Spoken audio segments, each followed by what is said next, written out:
자, 우리 행복한 상상을 해봅시다. 내가 22살이야. 그런데 어느 날 카카오, 네이버 같은 대기업 형님들이 나한테 이메일을 보내옵니다. 자, 님이 만든 프로그램 보니까 사업성 진짜 쩌네요. 이 가격에 내고 가능? 1억만 준다고 해도 이 무슨 일이고 외치면서 고개를 조아릴 수 있는데, 아니 100억도 아니고 1조? 자, 여러분 어떻게 하시겠어요? 22에 나 아직 군대도 안 갔어. 근데 누가 1조를 나한테 준대. 그러면 금리 2%짜리 예금에 1조 딱 저금해두고 2년 동안 군대가 있으면 그 사이에 이자만 200억입니다. 그런데 이걸 거절한 미친놈이 있습니다. 오늘의 주인공 마크 저커버그입니다.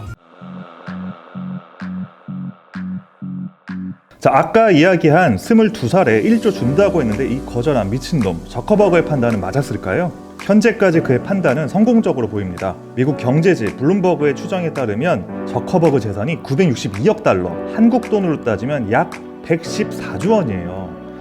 하루에 440억씩 7,000년을 써야 없어지는 돈이에요. 그러면 저커버그는 어떻게 이렇게 말도 안 되는 돈을 벌게 되었을까요? 그 적나라한 과정이 바로 소셜 네트워크에 담겨 있습니다. 영화는 여친한테 차이고 빠르게 걸어가는 저커버그의 모습에서 시작합니다. 빡쳐서 눈에 뵈는 것도 없이 기숙사방으로 돌아왔는데 마침 술도 좀 마셔서 알딸딸 하겠다. 헤어진 여친도 있고 몰두할 만한 뭔가를 찾는데 마침 룸메가 쓰레기 같지만 약간 톡하는 제안을 합니다. 기숙사 여자애들 얼평하면서 섹시한 사람 부르는 컨테스트 프로그램 한번 짜볼래? 이 이야기를 저커버그가 듣는 시간이 밤 10시였어요. 자, 그러면 일단 얼평을 하려면 사진이 필요한데 이 천재 프로그래머 저커버그는 단 4시간 만에 하버드의 모든 기숙사 웹사이트를 해킹해버리고 하버드에 재학 중인 여학생 사진을 몽땅 얻는 데 성공합니다. 그래서 이상형 월드컵 프로그램을 만들어버리죠. 저커버그는 이 얼평 프로그램을 친구 2명한테 이메일로 쏴주게 되는데 단 2시간 만에 하버드생들한테 퍼져나가면서 트래픽 접속이 폭주하고요. 하버드 네트워크 서버 전체가 뻥 하고 터져버립니다. 단 2시간 사이에 이상형 월드컵에 접속한 사람이 무려 22,000명. 대형 사고 친 거죠, 이거는. 제가 보기에 이 에피소드 자체가 굉장히 의미심장합니다. 왜냐하면 페이스북의 기본적인 아이디어가 녹아있는 거잖아요. 인간이 가진 기본적인 욕망을 건드리는 거죠. 이쁘고 멋있고 매력적인 사람을 알고 싶다. 클릭 한 번으로 매력적인 사람하고 친구가 되는 시스템. 페이스북과 인스타그램을 하는 우리의 원초적인 심리는 누군가와 연결되고 싶은 바로 이 뇌의 사회적 욕망에서 비롯된 거죠. 저커버그는 페이스북이라고 하는 욕망의 도구를 전 세계에 팔아서 무려 110조 원이라고 하는 말도 안 되는 돈을 벌 수 있었던 게 아닐까요? 자, 이 비범한 천재 프로그래머의 이야기를 좀 더 알아보죠. 실제 학생들로 얼평하는 프로그램 만들었으니까 저커버그는 하버드 내에서 완전히 따돌림을 받게 되죠. 수업에 들어가도 눈총을 받고 여학생이 건네준 쪽지를 펴보면 재수없는 자식이라는 내용만 적혀 있습니다. 그런데 저커버그는 전혀 꺾이지 않아요. 하버드 서버를 폭파시켰으니까 당연히 징계위원회가 열리고요. 저커버그가 출석합니다. 당신은 시스템 해킹에 저작권법도 위반했고 사생활도 침해했는데 할 말 있나요?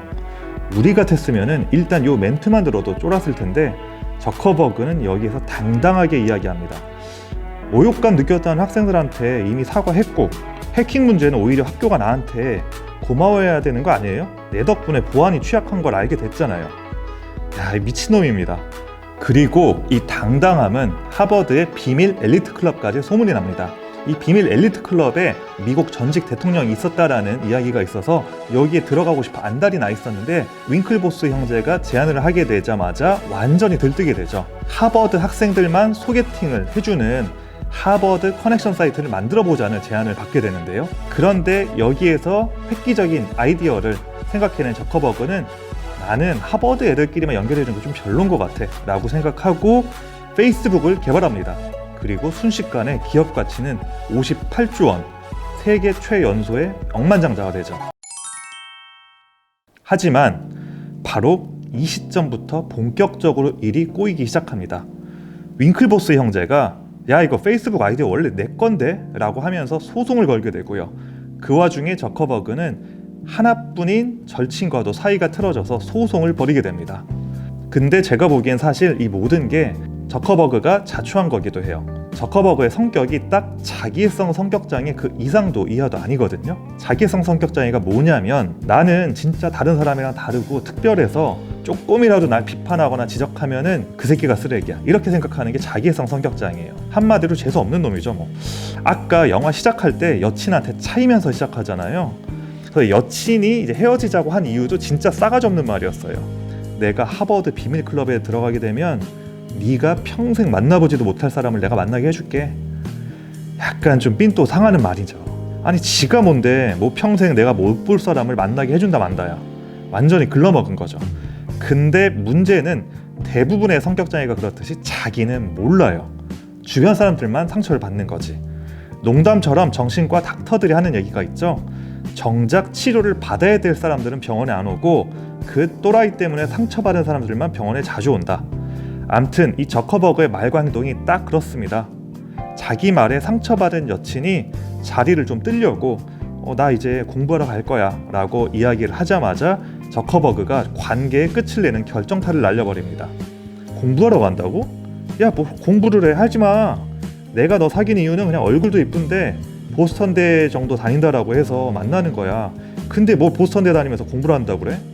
여친 표정이 싹 변하는데도 저커버그는 별로 관심도 없고 그걸 모릅니다.